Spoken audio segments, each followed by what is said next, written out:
अदिनिया वर्षारे सारा ओडिशा रे व्यापक क्षयक्षति होती। फसल उजुड़ी जाइए, चाषी मुंडे हाथ देले, आत्महत्या कले।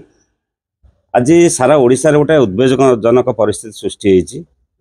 जो ये प्राकृतिक विपर्यर मुकाबला करने आज आमर प्रिय नेता नवीन पट्टनायक महोदय से एरियल व्यू रे विभिन्न जिला गस्त करेंगे एवं से चाषी मान सहित मिसवे सुख दुखे सामिल हे। एवं अतीत विजु जनता दल समय चाषी मानकर उन्नति चाषर उन्नति व्यापक बंदोबस्त कराइला, कार्यक्रम हाथ को नियाला। चाषी मैंने से ओडिशा बार बार कृषि कर्म पुरस्कार पाइला। एवं आज एभली गोटे दुख समय मुख्यमंत्री सबुबले चाषी मान सहित थिले अच्छी।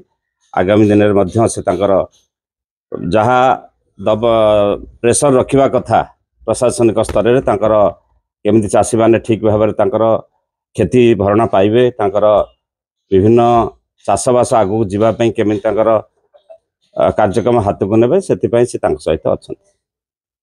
आज गोटे कथा ब्लॉक पुनर्गठन बोली सरकार राज्यमंत्री प्रतिक्रिया संभव हो पारे ब्लॉक पुनर्गठन भल कथा। लोक मान जिते पाखक प्रशासन जीव से भल। प्रभात वर्ष विजु पट्टनायक 13 जिलू 30 जिला करते, जार सुफल आज लोक सारा ओडिशा रे पाउछंती। जदि आगामी दिन में सरकार करती स्वागत।